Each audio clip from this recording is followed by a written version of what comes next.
Whose Views switches universes now for our latest Blake 7 review.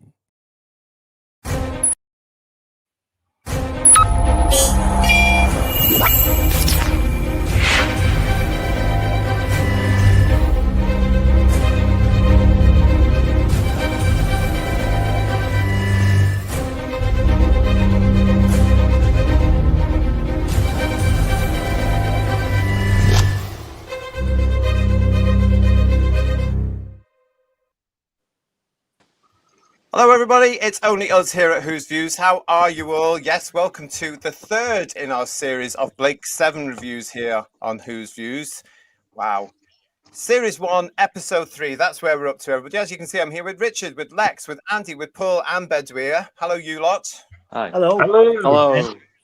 All right, and we're going to start actually before we actually get into looking at Cygnus Alpha, but yet again mentioning the fact that yes, Blake 7 fandom is delighted right now, and I'm sure so are BBC Studios. A huge congratulations for the hit that is, of course, the pre-orders for the collection Series 2, which was announced last Thursday, if memory serves me correctly. It's gone straight to the top of the Amazon charts, alongside, I have to say, Doctor Who, the collection Season 7, which is still up there after weeks and weeks and weeks. But for something that's a pre-order as well, well done, BBC Studios. I just want to say again, because I have had people emailing me, it says there in the top corner, the top hand corner, that artwork is not final. That's from the cover of the booklet inside the Season 1. Mm-hmm. So it's not the cover. So we'll look at the cover when it comes through as well, everybody. But isn't that great? As a kind of basic, it's quite nice, I have to say. Yeah, well, it's better than the standard. There's another version going around, which is just a green cover, which says Blake 7 Season 2, you know. But this is a bit more attractive, isn't it, for the when it's on the internet and stuff like that and publicity. But yeah, I mean, it surprised me that they announced it so early. I was expecting it to be at least towards the middle to the end of the year. But lovely surprise. Pre-order is in. But again, BBC Studios doing very well with our two favourite science fiction shows, aren't they? Is there a rumoured release date for it yet?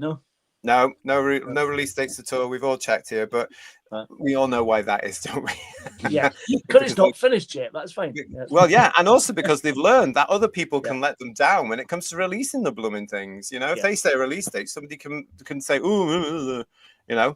Well, who we got with us? John's with us saying evening all. Hello, John. David is with us. Hiya, David. X-Man 577. Hello to you. And Georgia. Hiya, Georgia. How are you? It's good to see you. Chris is with us as well, Chris Lawley. John is also saying he's pre-ordered his, as is Graham. Oh, hello, Graham. Nice to see you. And David Harding.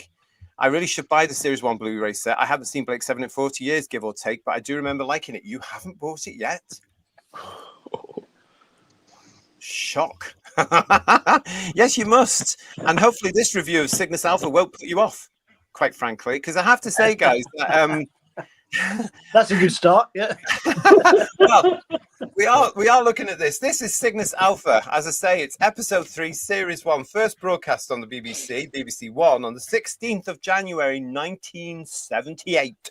Written, of course, as we all know, by Terry Nation, directed by Vera Lorimer, produced by David Maloney, script edited by Chris Butcher. You know all this. This is great stuff. But I have to say, back in 1978, as an 8-year-old, I wasn't impressed by this episode. All these years later, I'm only marginally impressed with it now. So somebody tell me why I'm wrong. Go on, I dare you. I'll tell you why you're wrong then. Go on then, Andy. I think you just said it. I think I was 13 in 1978. And at that point, I was starting to be allowed to stay up late on a Friday night to watch the late night horror film on BBC 2 with my dad. The double bills, yeah. The double bills, yeah. The kind of stuff like the Gorgon and stuff like that. I think what it was for me, I remember this episode first time round and I liked it then.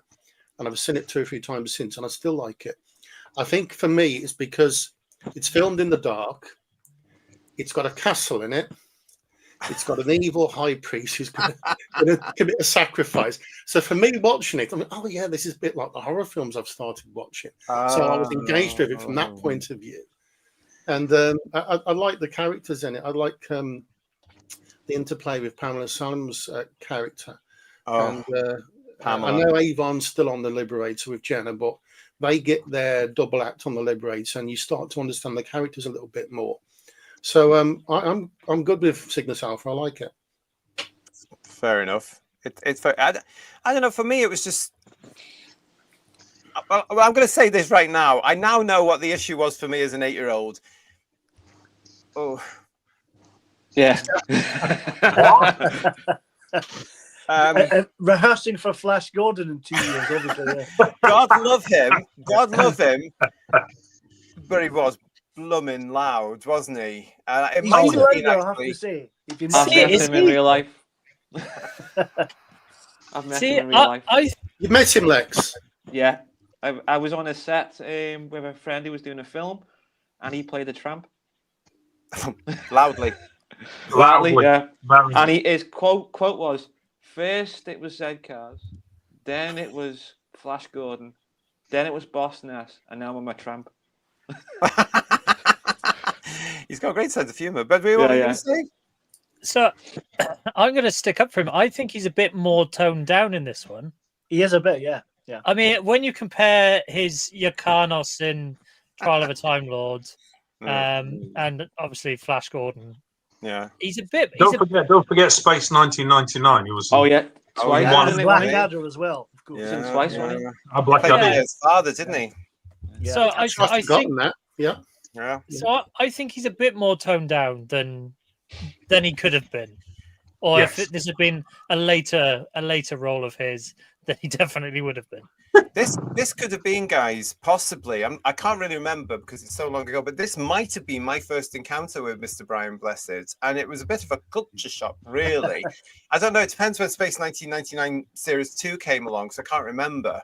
But it's certainly one of the first times here. And I get what you're saying, Bedouin, that it's a toned-down performance. Mr. Blessed himself has gone on record years later by saying that he was a bit OTT and a bit too loud in this particular episode of Blake 7.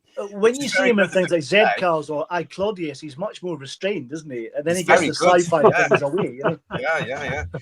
We've got everybody here. We've got SM watching us from Canada. So hello, SM. Nice to see you. Hope you are well over there. Stephen's with us, everybody. Stephen Braddock's with us. And it's been a good day off today. I watched Cygnus Alpha this afternoon. I don't know how my speakers coped with Brian Blessed, though. We've also got Carl. Hiya, Carl. Carl Goddard. The jumps between film and videotape in the episode are more jarring than usual, especially in the interior scenes. And the death of Pamela Salem's character being split between the two, strangely. Yeah, I mean, that was quite odd, that, isn't it? Yeah. I'll just say Mark Reeves is saying, Bedouin, hi all, pre-ordered season 2. Crap, not Doctor Who season 2. Delete, try again. Phew, that was close. You know what you mean. Go on, Bedouin. Yeah, I think on this new Blu-ray, because they've clearly had the film inserts and they've polished those up and those look wonderful. When it then intercuts with videotape sequences that are not quite as crisp, it really does star out, and it's more jarring than certainly the VHS copy would have been. And it's certainly now really, really noticeable on beautiful, glorious, tidied up Blu-ray edition, isn't it? You know, it just go on, Paul. Going back to Brian Blessed just for a moment, what annoyed me, and you probably felt the same. And when he was threatening Blake towards the end with the bracelets, he kept breaking them. No, don't do that. No. Yes. Yeah. That has don't break the props. Yeah, I mean, why? I hope they were cardboard cheap ones. I don't think they were. I don't think they were. Because they cost. What was it? What did they cost each? About originally, Martin Bauer quoted Ian Schooner at I think it was about £100 a bracelet. Oh my Something god! Like wow, that's so expensive. And then he basically went round and said, "Well, if I don't use EMA parts and I get a piece of tube from a DIY home store or whatever, and cut that down, it can work out at £25 per bracelet." But if you think about it, £25 in 1979, that's still expensive. It's a lot of money. They should have went straight to Blue Peter. If you've seen that item with Leslie Judd, it's superb. She was some cracking bracelets, really good. I loved that item with Leslie Judd. That poor woman at the market. Have you got any of these buttons, Mrs.? When I was to go along with it, and she got so fed up with me because at one point I had just as many as the BBC actually did to start with in this very episode before the BBC crew got their hands on them.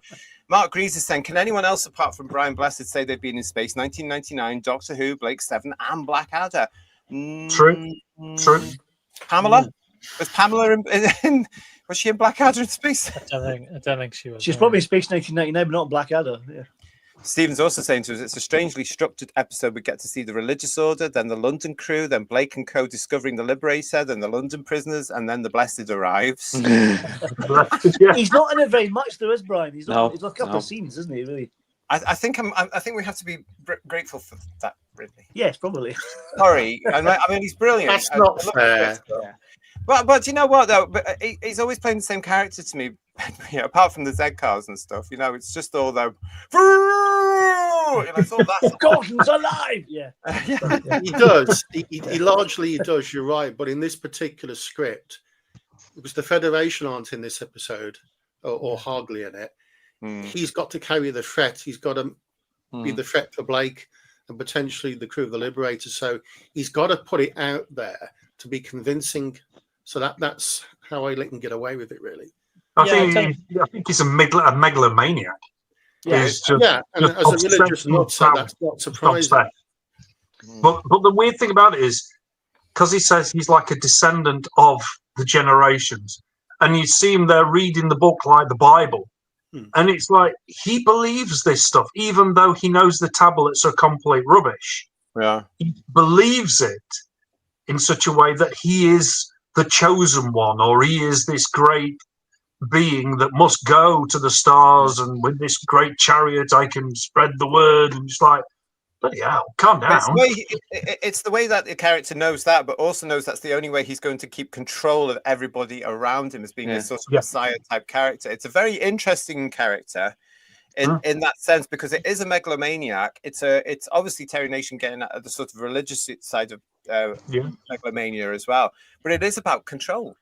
I mean, you see, she actually kisses his feet when she comes in the room, almost like Christ, the kissing of, but washing the feet and stuff like that. We've got those beautiful trainers he's wearing, yes. Yeah, those lovely trainers. Chris saying to us, I had to watch episodes 2 and 3, etc., in the kitchen on black and white portable TV with dodgy round aerials while the family watched Coronation Street on main TV. Oh, bless you. Yeah. Happy days, though, eh? Happy days. I bet you were messing around with the waggling the aerial, weren't you? Trying to tune into BBC Wales or something like that. We've got here Sam. Aside from his bizarre teleportation at the end where he ended behind everyone, I love Brian Blessed in this. Yeah, that it's a great death, though, isn't it? It's a lovely way to go, isn't it? There's 2 teleport areas in the Liberator. That was never seen again, I don't think. And we also got John saying, I love Brian Blessed. He told me to F out the way years ago, and I cherish it. Get out of the way. That's about right, doesn't it? I think he plays the vicar in an episode of Public Eye as well, and he's very restrained in that too. Kirsty's with us. Hi, Kirsty. Hope you're well. This is a learning curve for you then. This particular Google Brian Blessed. Yeah. That's allowed. Yeah. She'll know who he is, I think. And my first experience of this episode was the VHS edited compilation from the beginning, says Carl Goddard. Yeah, that was a sort of poor man's attempt to make it into a sort of movie, really, wasn't it? But you've still got yours, haven't you? They're not the edited versions. I think they're the later releases of all the episodes. But, right, there you go. Yeah, you could maybe make them out. Complete VHS collection. Lovely. Bless you, sir. So they were compilations as well, then, kind of thing, were they? Compilations came first, didn't they? Yeah, the compilations came first, and then when they sold, they went, aha, we'll go back and do them again as episodes. Yeah. Like they did with Doctor Who, yeah, exactly. Yeah, good old BBC Enterprises. Yeah. Milk. Yeah. I mean, it's a very interesting episode, this, as well, isn't it? Because we do start with the London. Yeah. And it's picking exactly up from where we expect it to be, really. And I love all that sort of interaction. It's the last time you get to see the London crew.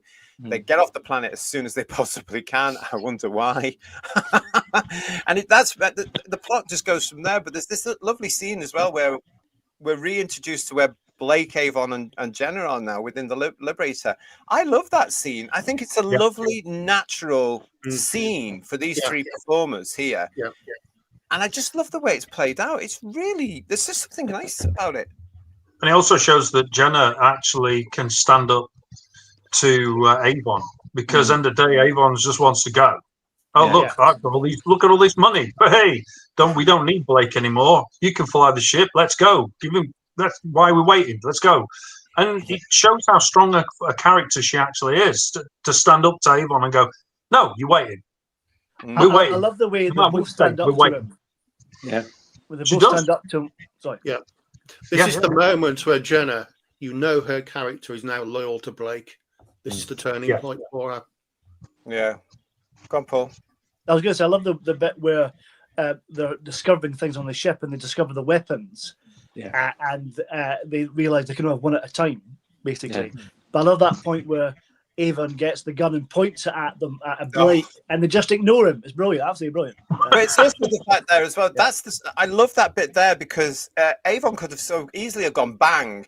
Yeah. But there's a reason he doesn't. And it's because he doesn't want to. Yeah. No. And that sets, again, it builds on what we were talking about in the review of part 2, episode 2. This is their relationship, isn't it? This is a love-hate relationship between Blake and Avon that will run over the next 2 years, including this season. This is it. And I love the foundations are coming in here. He could have done that, but he just didn't want to do that. He didn't want to do that. Mark, thank you for your super chat. Megalomaniac Messiah Complex, having people kiss their feet sounds very familiar with the current setup. Behave yourself, Mark. You're very naughty. Who does he mean, I wonder? Answer on a postcard to Whose Views at BBC Television Centre. So thanks for that, Mark. Really appreciate it. Go on, Lex. What are we going to say there? I think the scene that's fantastic is the G-Force scene. Oh, that's fantastic, that. Yeah. It's amazing what you can do with a hairdryer, isn't it? A BBC hairdryer. And Avon's smile as well. I'll do it. Avon's smile, you think, do you trust them or not trust them in the first few scenes of that episode? It's a brilliant smile. It's a brilliant smile, isn't it? I mean, this is I've said this on the couple of... I never knew as a kid, as an 8-year-old, whether or not to trust Avon or not. And I think it's somebody that you wouldn't really trust. You could get along with, but you couldn't trust him. Yeah. Paul Darrell's brilliant in this as well, isn't he? He's highly watchable. You can't take your eyes off him, can you? No, you can't. He's really good. I mean, I do that scene we're talking about here as well. I love this scene so much because it really does start this whole. I mean, eventually, if you think about it, Avon eventually wins. If you think about it, because he does gain control of the ship eventually. Oh, spoilers alert! Sorry about that. Very much like James Bond in that scene. 1979, mate. Don't worry about it. It's very much like James Bond in that scene, holding the gun. Hey. Oh, yeah, I see what you mean. I've never noticed that before. Paul going for it there. Yes, I could do that, Lav. I could be Bond. God love him. But it's just that whole thing. I mean, there's something so nice about that whole scene there, and they go through the G-Force thing. But of course, the scene's also important because it introduces another element of the crew, a huge, massive, big, important element of the crew, who I think every 8-year-old or kid actually went, wow, over. Mr. Zen. Zen. My goodness, what a set, everybody. Look at the size of that thing, Doctor. Yeah. That is a big one, JT. Yes. I mean, Zen. Again, I was a little bit. Oh, hang on a minute. This is. I mean, I remember it vividly, guys. I was always a bit do you trust him? And it's laid down in this beautiful scene right away. He didn't answer your question quite deliberately. Yeah, true. And Peter's voice is great as a computer, isn't it? Zen's voice is fabulous and iconic. Especially when he's arguing with Paul Darrell. Yeah. I love Paul Darrell getting upset because computers talk back to him. I know. I'll have to read nothing yet. He said, which is brilliant. Yeah, we can interrogate it. I'll interrogate. Let me have a go. No, leave it alone. Leave it alone. Calm down. It's just such a good scene for many reasons, and there's also, as Stephen is saying to us here, well, it's not a toothpick. There's that element of humor in it as well. Great line. It is a great line, isn't it, Bedouin? And it does make me laugh. Yeah, I like the arguing scene there with Avon where he calls him a moron.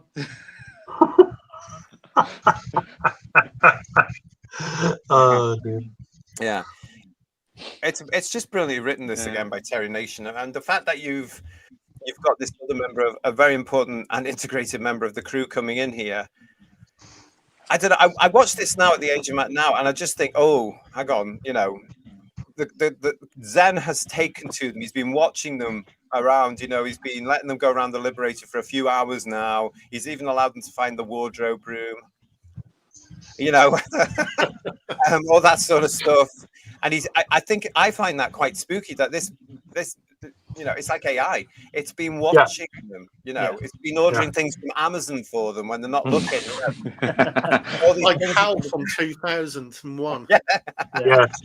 But don't you think it is a little bit ahead of its time, isn't it? Because all this stuff, Alien was the year after. Yeah. Well, it's great. It's letting them discover how things work. They don't get it immediately. They learn from the mistakes, which is brilliant. Really well done.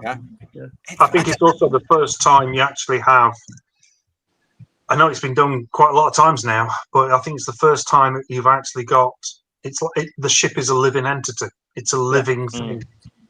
And you've had like other sci-fi shows like Farscape. I think there must have been something in Stargate, or there must have been something in Star Trek of that. But it was. Or after that, this was the first living vessel, and also it can repair itself. Yeah, it can genetically repair itself. Yeah, I think that's something that at my tender age of 8 years old originally, I think that's what might have just spooked me a little bit, because I'm used to the TARDIS and the Enterprise, the Eagles, and then this thing comes in and it's talking to you. Yeah. Yeah. It's very interesting. We've got a question here from Graham. Was Peter Tuddenham a voiceover in Ark in Space? I'm trying to remember. I think he was. Yes, he was. Yeah, he was there as well. And Stephen Braddock saying to us, I love the humor when she says, don't blame me if it self-destructs, I'll never speak to you again. Yeah, it's all good stuff between them. I mean, the three of them are really going for it in this scene. It's the only chance that I really think the three of them get to be together again. Nothing's quite the same after this episode, is it? No, nothing quite. I mean, what was it? What's it? Avon that says to Blake when they get the guns out? It's a little bit big for a toothpick. Yeah. Depends how big their teeth were. Which again, they don't know, because it's all this discovery of, well, we don't know where the ship has come from. So you suggest the aliens are a bunch of dentists or something, Bidway? Is that what you're saying? It could be. Don't mention dentists to me today. Oh, okay. Fair enough. You're watching Who's Views. This is our Blake 7 review, Series 1, Episode 3, Cygnus Alpha. Nice to see you. Thanks for joining us. Stay with us, because we are going to be celebrating not just this series, but we've very, very kind of got a very big sort of sneak preview for you coming up later in the show. So stay with us. We've got a little bit of a surprise for you. I mean, there is so much going on in this episode, isn't there? I mean, but I don't know. There's just something about it. I think it must be the whole thing about.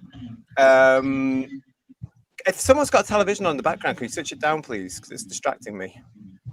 I can hear feedback from a TV. What was I going to say?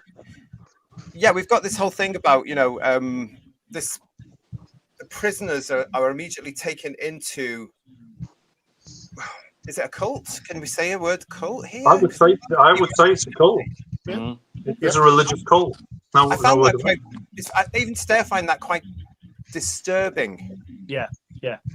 It's like that line the main character says, one of the cult leaders. She says, "Prisoners, no souls for the new faith." Say that again. He says what? The woman says, doesn't she? Prisoners, no new souls for the faith. Yes. Yeah, they're not. That's prisoners. like a cultish type word, So whether they want to be or not. And there's another one of the guards there that seems to be wanting to get free as well, isn't he? Because he's looking for some sort of promotion. Yeah. Lon, the head sort of monk, as I call him. I thought his characters, his dynamic with Cara, Pamela Solemn's character, was interesting. They kind of had a bit of a face-off where they don't trust each other. Yeah. So I looked at Lan and I thought, you're the ambitious toady.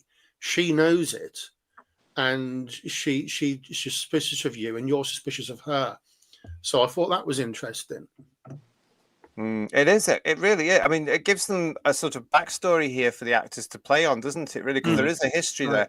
But again, Pamela, as with everything that Pamela Salem did, she's a joy to watch, isn't she? She's a real joy to watch. I like her. And I just, you can't keep your eyes off Pamela for lots of reasons, I'm sure. But the performance with whatever she's in is always superb, isn't it?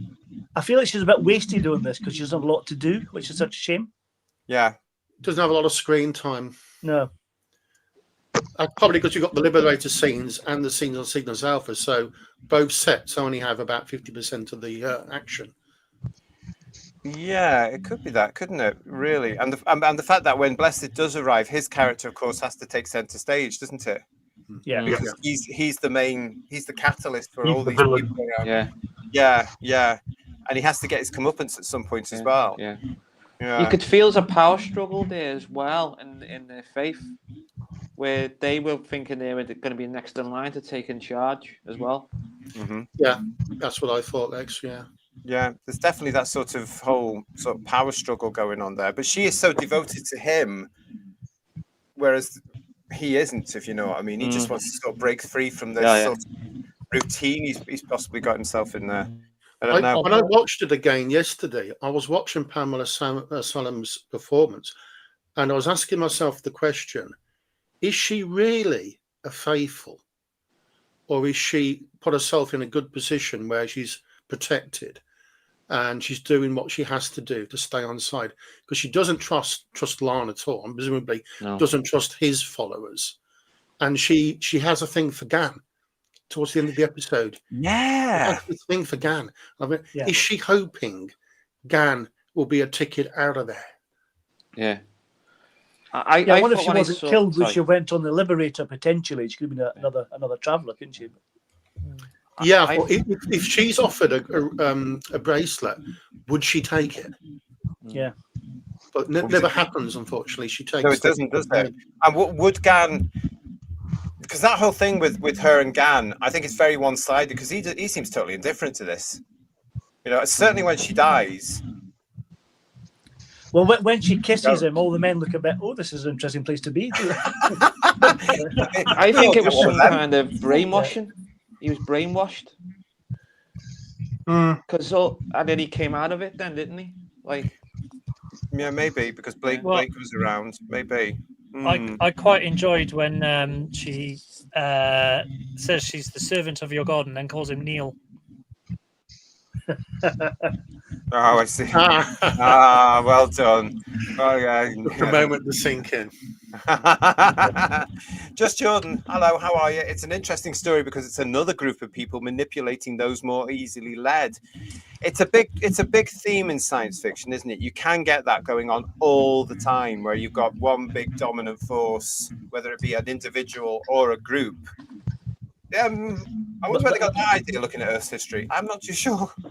That con, though, about the fact the disease is only temporary is absolutely a clever idea, I think. So, another way to manipulate people, isn't it?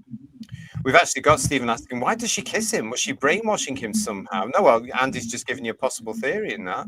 Maybe she was just thinking he's big and strong and he might be able to protect me from the other big thing, the loud one. I don't know. Stephen's also saying to us, Pamela Salem is very good in this, although it's not a huge role. She does a lot with what she's given. I was also watching her into the Labyrinth with Ron Moody at the same time on ITV. Lovely. Oh, very good. Very good. Yeah. John is saying to us, John Steve, when I was younger, I always wanted to play that Space Monopoly game the crew sat around and played. I'm surprised he didn't market it back then, that would have been quite fun, wouldn't it? Thanks for joining us on that one. I can't put a lot of those. Who's this? Hello, Moon Pawu. Is that right? Nice to see you with Meep Meep. Well, Meep Meep you as well. Good to see you. Thanks for that. Yeah, so I don't know. I mean, It's certainly not as bad as I remember it as an 8-year-old. I was very bored with a lot of shouting and running around as an 8-year-old, and a lot of being in prison and in a cave and all this sort of stuff.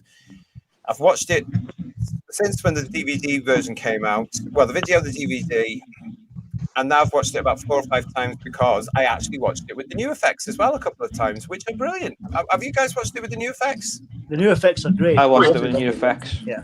Yeah. All right, so tell us all about that. What do you think? I think they were fantastic. The planet, the planet effects looked fantastic. You got to see more of the Starship London and a bit more of the Liberator outside effects, which was fantastic. Yeah. Mm-hmm. The planet certainly looks much better than it did in the original. Yeah. We have to accept that, but it does look like a proper planet now, doesn't it? Whereas before it just looked like a paper mache.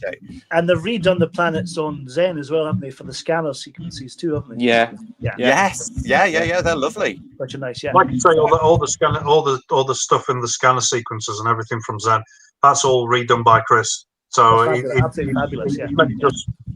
Yeah. It's little things like that that just make it. And he's done a cracking job. Really keep on giving compliments to Chris, and he does a great job.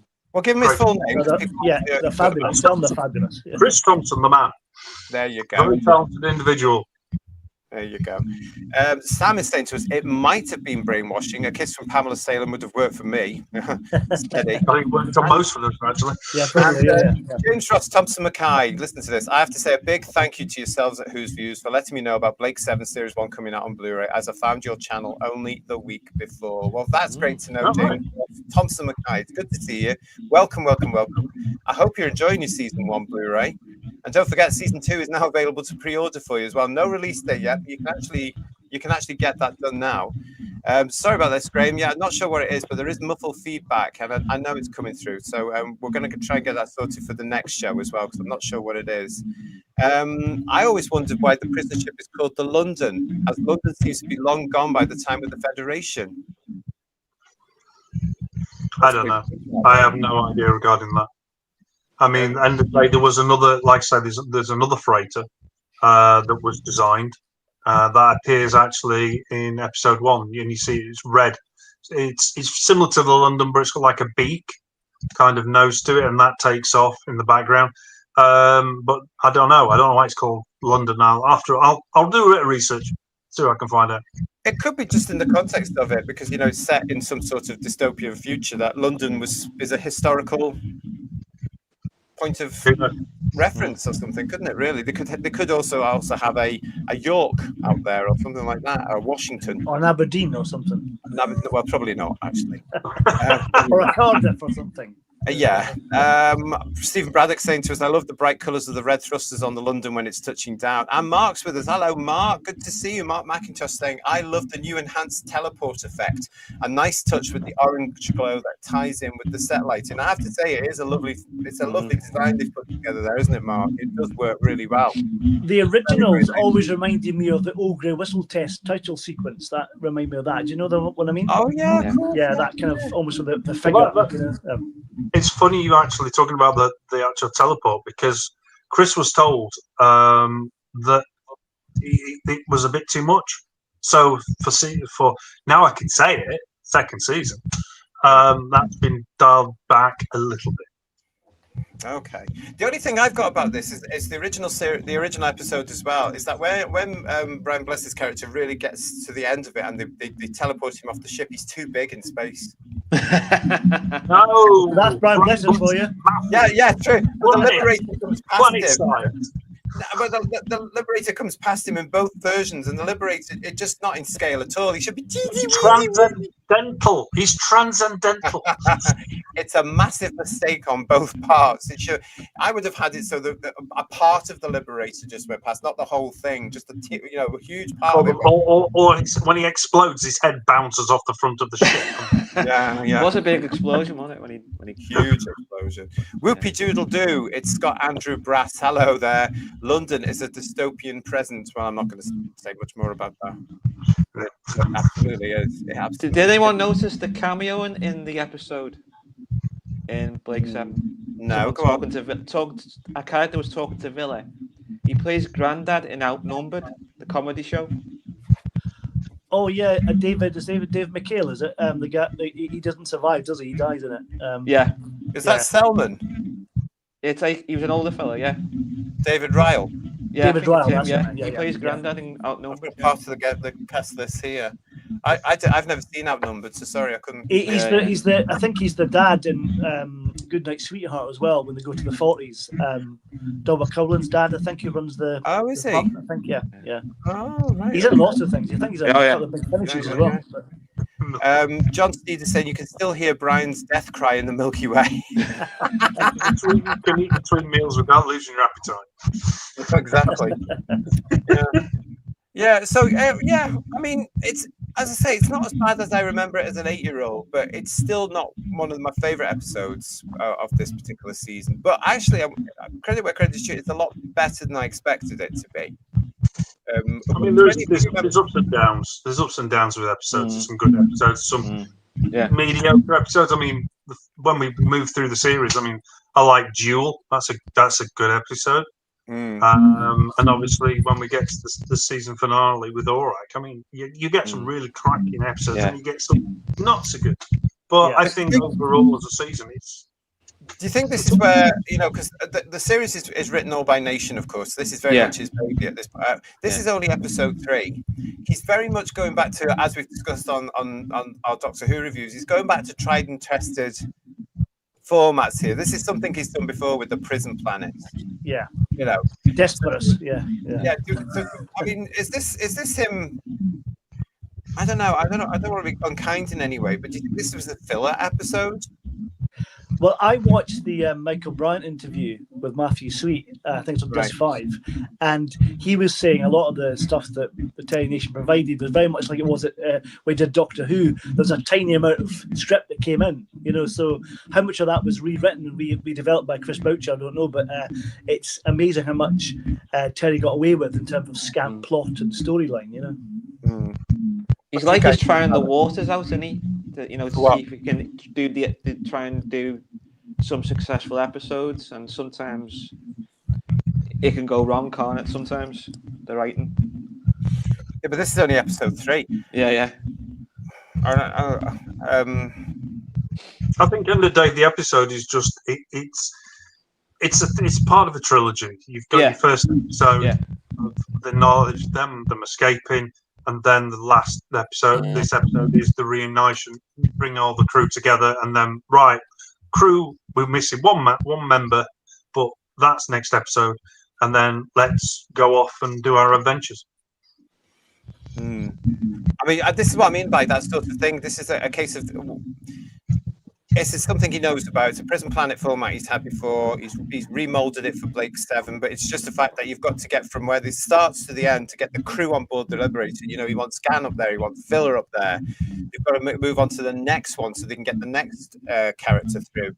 I just felt that, I just thought, this was a bit of, for me, it's just a bit of a, I don't know what to call it. It's not a bad episode, but it's a filler.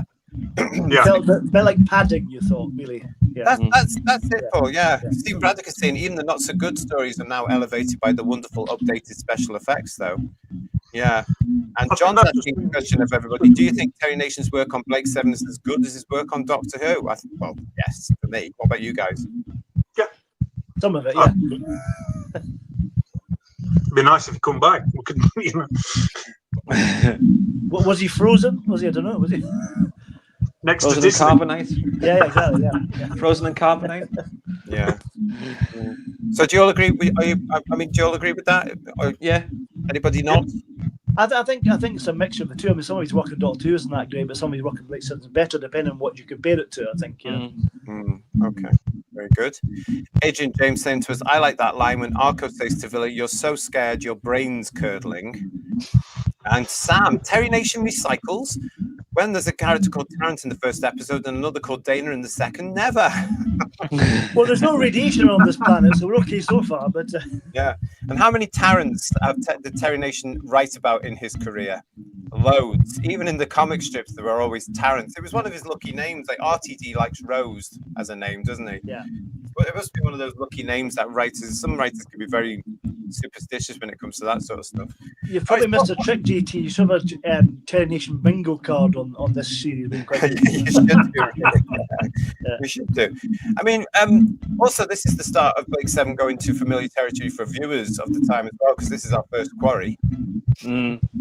Yeah, first of many. Yeah, and it looks it as well, doesn't it? Sadly, not much you can do about that, I suppose. But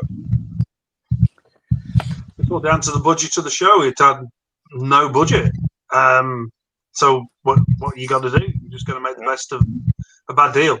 That's what I think. Yeah. Did they actually film at night? I presume they. Yeah. Well, they actually said, the episode 1 when they were doing the bit with the water, when they were going to the meet outside the dome. That was filmed at night, and they actually said, this great location, and it was like, we'll be going through this location and it's sunny and warm, but now they filmed that at night and the water was freezing cold and not up to their waist, but up to the knees. So more than likely filmed it at night.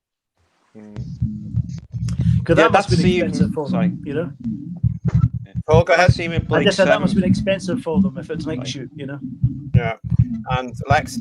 That same scene with Blake when he's walking to the castle in the mist, it felt like something out of Tales of the Unexpected in Twilight Zone, the way he's walking in dead slowly into the castle. Open the door. Yeah, I suppose that's supposed to be frightening, but it never frightened me, Andy. That whole thing set up for you? Was it frightening for you when you first saw this?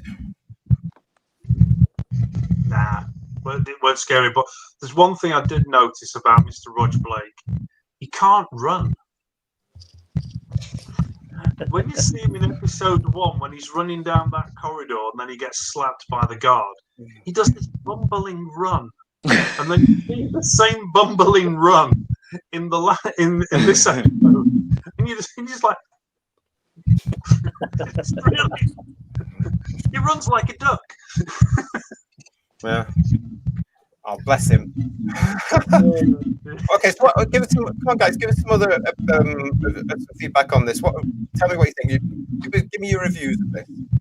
Well, I'm glad to see Villa in it, but he was. I'm sorry, I'm going to have to start turning people down. This feedback is terrible. Let's see. We'll start with Richard first. Richard, it's you. It's you. We're getting feedback from you, so I'm going to mute you. If you want to speak, you're going to have to unmute. Okay. Go on, Paul. What were you saying? I was going to say it's nice to see Villa back, but Villa's hardly in this as well, which is a shame because he's my favourite character. So, and I love that line. There was a young lady from Cygnus. I'll hear more of that later. I can't remember if we do find more about this lady from Cygnus, but it's like the Mock and Wise gag about 2 men in debt cheers, isn't it? It's a bit like that. But yeah.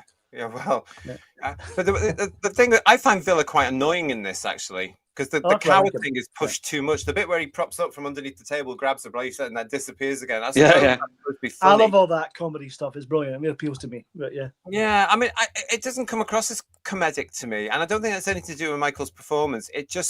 For me, it just doesn't. When all this stuff's going on around it, it just really, for me, it just comes across as such an unlikable person in this. I don't know, and the fact that he loves the fact that Gam will protect him. With all these other people, he's getting some sort of kick out of that. It's as though he can get away with doing or saying anything to everybody else. I did enjoy Gan protecting him, though. That was quite nice. That was really well done. Looking after him, that was good. Why is that? I mean, we saw them in they must go back a long while then, because in episode 1, that was sort of established, that sort of relationship. It's never really explained why, is it? Were they friends in the past or something? They must have been. Yeah. There must have been, but I feel like Villa sort of hides behind the fact that he knows Gan's going to be there, even if Villa is in the wrong and he's done something wrong. He's like a big brother role in it or something.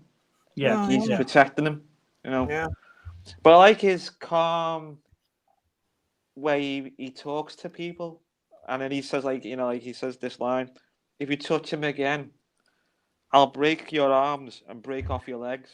Yeah, in a calm way. Yeah. Yeah, he just says everything in a calm, relaxed way, doesn't he?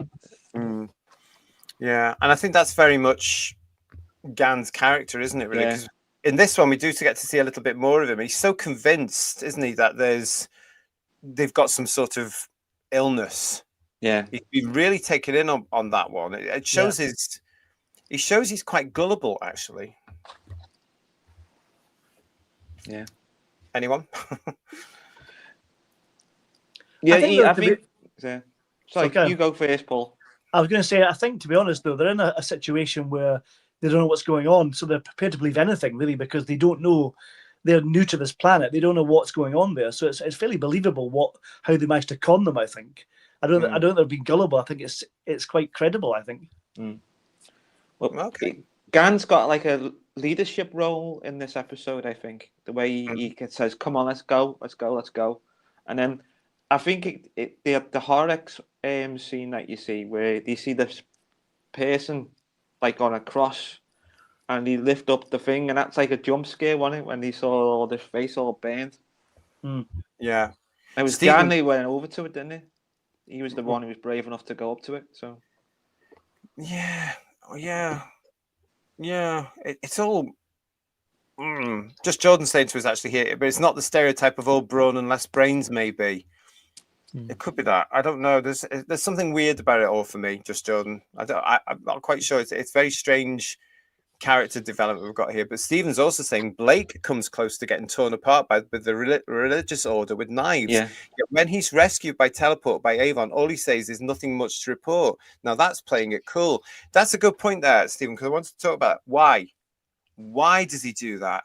This is showing a side to it. He's lied to these two here because he knows he wants to go back and get this crew. Do you think it's because Jenna and then Avon were saying you're not going back down there then, if that's what the case, or something? Because why does he lie to them? Why doesn't he just say, one of you's got to come with me with a gun? Well, he's really lucky they managed to find the return switch quick enough for him. I have to say that's quite convenient. I like when he puts the sticky labels on Avon for the stickers to see. Yeah. I wonder if they stay there for the whole 3 years they're in the ship. Or however, yeah. But you know what I mean with this scene? I still don't understand it. Why does Blake lie to them? Do you think he's afraid? Of what? Of telling them what's down there, the threat? Well, I think it gives Avon a reason to say, right, well, let's go. Yeah, I'm sort of thinking that as well, because if he says to them, right, you're going to have to come down with me with a gun, Avon's going to turn around at this particular point of their relations and say, bugger that, we're going, let's go. And then Jenna could probably side with him, and then he's outnumbered. I just find that whole thing, nothing eventful. Yeah. You know, nothing there, nothing happened. And he was about to get murdered. I don't know. It's all very odd. It makes me wonder every time I see that scene, saying, why did you do that? Why didn't you just say, the truth? Shows another side to Blake, I think. Could it possibly be that he will do anything he needs to get his way? Yeah. He had like a bit of an anxiety attack in that scene because he's going, teleport me now. And he's about to die. It's a good point, Stephen. Thanks for bringing it up. It's very good. John Steed also saying to us, Gan was very underused in later episodes. That's why he was written out. Yes, shame that. And Graham saying, I so need to watch this episode again, as this is hardly ringing any bells aside from Blessed shouting a lot. Maybe proves this isn't the most memorable. I think there's more memorable Blake Sevens out there to come. To be honest, and I think that's probably why the third episode in, I do think this is, as Paul was saying, for me personally, I think this is padding to just get to Cygnus Alpha, this planet you heard about in the beginning, where they've had to go, continue that journey, get the rest of the crew, and off they go. Personally, they could have got the crew off in episode 2, couldn't they? Really, and they could have skipped this episode entirely if they wanted to. They could have had a whole sort of episode based around getting them in space and doing something with the crew, but no, he chose to get to the planet and do this whole prison planet thing, which you never hear of again. Also, by the way, I have to point out that Gareth Thomas is quite athletic in this when he manages to get through that door with the spears. When he goes through, there's a forward roll and his bracelet comes off. I was very impressed by that. Was that him? There was a quick cut one in that scene. It was good stuff, though. Oh yeah. John's saying to us, Blake can be very rash sometimes, and Avon is more logical. And just Jordan saying, I also think Blake has moments of hero complex. Now, this reminds me of something else I wanted to talk to you about as well. He's suddenly remembering things here, and didn't he have his memory wiped a couple of episodes ago? Yeah. It's a bit odd, isn't it? So why would he remember working on the teleport project that Avon was also working on? Very convenient. Do you know what I mean? Yeah. Andy, we can't hear you, mate. If you're talking to us, we can't hear you, mate. No, can't hear you.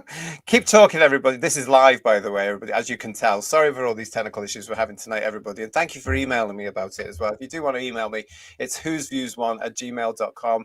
We will try and get this sorted out for the next Blake 7 episode. We'll try and get all these technical difficulties with Can you hear me now?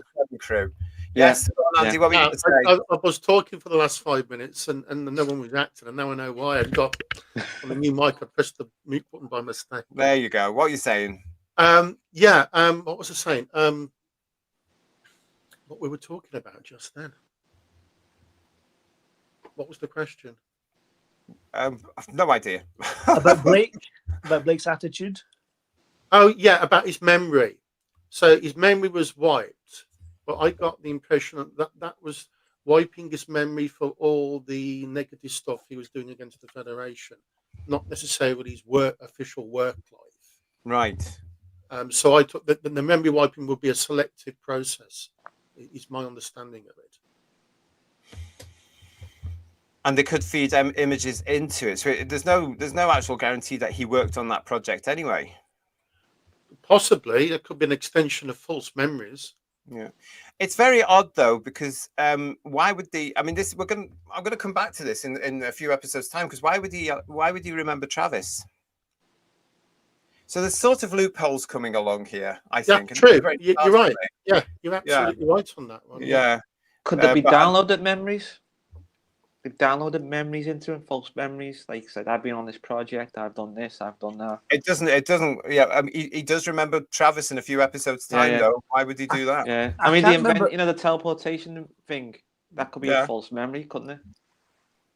I can't remember the backstory that Travis and Blake has, but if it's something traumatic, that's probably why he remembers it more than if he was brainwashed. It's probably still in there. I think it's strict convenience, personally, and probably, Terry forgetting what he's actually set up, possibly. When he steps on the Liberator, he touches that self-defense mechanism.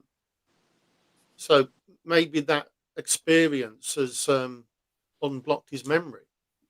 Maybe, but it's not. I wish it had been. If that was the case, it should have been told, wouldn't it? I get confused by some of this. Is it?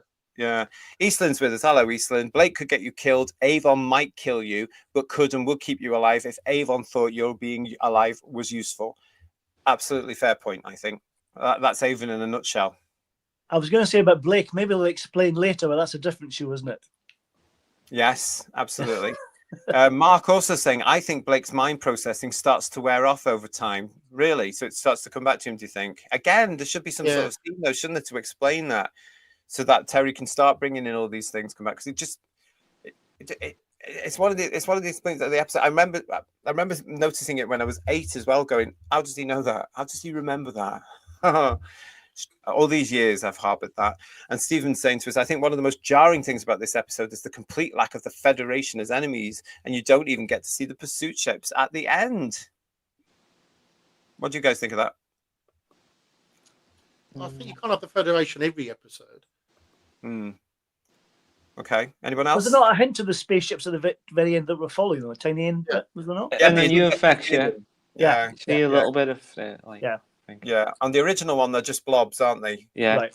You know, so you don't. Stephen's right. You don't get actually to see them, and on the new version, you get little red dots instead. But I know what you mean about that, Stephen. You know, but again, it's setting it up, isn't it? This is an episode that is basically prison planet. Get the rest of the crew, off you go. So from the next episode onwards, I think that ups. The suggestion they're getting closer and closer. That's kind of the point, isn't it? A little bit, you know. Is it? I never got that, Paul. Thank you. Well, just because they don't, you know, the build up, because that's what the viewers expecting. They're going to get them eventually, or catch up with them at some point, aren't they? I mean, that's the thing. It could be that. It actually could be that. Yeah. Right. Is this better? Yes, that's much better. Well done. Yeah. And Eastland saying to us, memory wiping would, I think, be more likely to be blocking access. It's not accessible.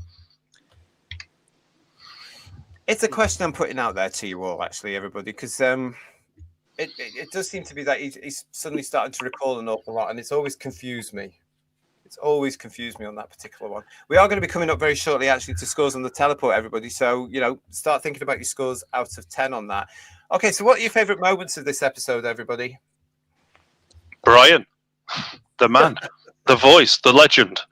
Brian, okay. Yeah. Oh, and also the really nice effects. Don't. Yeah, got to say that. SM said maybe it was just an oversight by Terry Nation when he wrote the episode. Well, from going by a lot of Terry's Doctor Who episodes, very probably. Let's be honest. Let's get to A to B as quickly as we possibly can. Chris Boucher says something about Terry's writing in the production diary book. He says that Terry had these great ideas, and then suddenly he'd just forget what he did 2 episodes ago, and he'd say, "I'm stuck on this," and Chris would say, "Well, you invented this 2 or 3 episodes ago. Just use that." Oh yeah. If it got his own ideas over time, just moving on to the next thing all the time. Yeah. So sometimes it's just that, I think. I suppose they didn't have what they now call series Bibles as well, which maybe he might have needed. The first series was rushed into production a little bit. It was hectic pace, so a little bit of that perhaps. We've got Stephen saying to us, what I meant is I thought we would have seen Federation guards at the prison and they'd have to fight them to free the prisoners. I suppose in the context of what they're talking about, I mean, Cygnus Alpha is 8 or 9 months away from Earth. Yeah. So maybe that's the thing, because nothing would usually happen. I don't know. I'm reading stuff into there as well. So maybe that was them coming in at the end to sort it out, Stephen.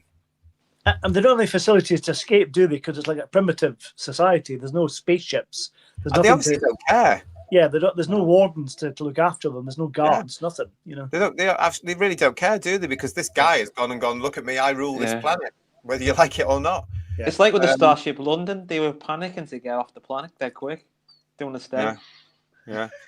Eastland saying to us, the thing I loved about the first shows early on is the legal advocate and his wife realize they are in danger, saying nothing can join hands. And there was not an emphasis on story arc, often grinding out rapidly this week's shows. Yeah. I think this one for me is the one that sort of shows that. It's the first sort of, it's not a hit for me. I love the first 2 episodes. This one isn't. I'm afraid. Talking of favourite moments, I did quite like, although I said earlier on, it was hard to watch him breaking all the bracelets. The sequence where Brian Bless is trying to interrogate Blake, that's quite good. And then when he realises the power of the weapon, of the gun, the Liberator gun, is really strong as well. I like those bits. Yeah. No, fair enough. It's fair enough. Right, yeah. Well, there we go. That's good. Start putting in the chat now, everybody. Start putting in your scores out of 10, please. That's what we do on reviews. We review them and then we actually sort of mark them out of 10. So if you're new to us, start putting them into the chat. Just put scores and then you mark out of 10, please. While Richard, you're going to tell us about this lovely little exclusive you've got for us, aren't you? Yes. As you know, the cat's out of the bag for season 2. I wasn't told about it. Neither was Chris Thompson. It just appeared. So, Chris, obviously, we are working heavily on season 2 now. The visual effects are looking gorgeous. Whatever you've seen for season 1, we've gone above and beyond. So the effects look even better than that. There's a lot of work's been done in the background, and Chris said to me, we'll give him a little spoiler. So, without further ado, JT, it's a little spoiler, but what we're going to do as we get closer and closer to release, we'll give you little bits and bobs. So, drum roll, please. It's the first one. So, thank you to Chris for sharing this. This is an exclusive. Thank you very much. Yes. Here at Who's Views to everybody, all of you in the chat that are watching this as well.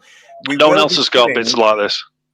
We will be doing as well, like we did last year, a special Merchandise Paradise show when we know what's exactly on the Blu-ray as well. So make sure you've liked this, you've subscribed to the channel, keep in touch with us. But this is from Chris to all of you. Look at this. Oh wow. Fantastic. So this is just an action shot, is it, Richard? Tell us a bit about this. Yes. Currently, we've been doing a lot of Dropbox stuff. Basically, lots of pre-visualizations and finished shots of various sequences. And this is one screen grab of something that's going through something, getting hit by something, lots of red and something, and sparks and something, from a full sequence. And the full sequence is quite gorgeous, can we say? But yeah, this is your little teaser. Yeah. Chris has the thing about it is also is when Chris Thompson was working on this last year, when he was doing season 1, he was doing lots and lots of work on various other projects, such as Doctor Who, Sylvester McCoy, the Fireball XL5 book for Anderson Entertainment, Big Finish stuff. So he was doing a lot of work, and then he managed to fit Blake 7 in. Now the workload is not as much because Blake 7 is taking priority. And so, yeah, he can do better stuff, and he can put more time into it, and it's showing. You should see some of the shots. They are cinematic quality. I can't wait to see them on the big screen. Good. Down at the BFI when it eventually comes out. I just want to say thank you so much to PTA for Paul Thomas Ashworth for your super sticker there, which is the little pear, and it says cool on it. So thank you very much for that. I love those little super stickers. Thank you so much for that. But yeah, there you go. Thanks again to Chris for sharing that with us. These little teasers, just a little bit of fun for you, everybody, as we go through this, as we prepare to hear what's going to be available on the DVD, the Blu-ray, sorry. John is saying thanks very much to yourself, Richard, and to Chris there. So yes, thank you for that. Really, really good. Let's get into, that time now where we actually thank you for putting everybody your scores into the chat. I'm going to ask the panel now. So let's get into it.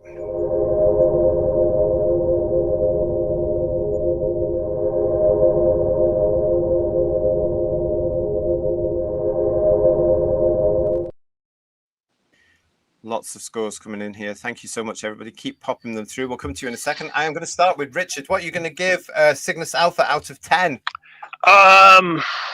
If it wasn't for Brian Blessed, it would be a little bit lower, but I have to give it a 7 out of 10. 7 out of 10. Fantastic. Lex? It's an okay episode. Brian Blessed's a bit like a pantomime villain. Everything else, Blake, Avon, and the rest of the crew, fantastic. 7 out of 10. Okay, right. Andy, what are you going to give this? Well, I should stick to my guns. I loved it as a kid, and I still like the episode now. So I'm going to give it 9. Woo, my God, that's huge. Okay, fabulous. Bedouin? There's quite a lot that I like from this episode. Pamela Salem, Brian Blessed, the exploration of the Liberator. But I have to admit, I did doze off a little bit in the middle this afternoon whilst watching it. So I'm probably going to go for a 6 out of 10. 6 out of 10. And Paul, what are you going to give this one? Well, I kind of agree with what people have said already. I mean, I like the regulars in this. There's some great stuff. I agree with Bedouin about exploring the Liberator. That was great. I loved all that. But like UGT, I feel it's a bit padding a little bit in it. So I'm going to go with a 6 out of 10 as well, I think. Yeah.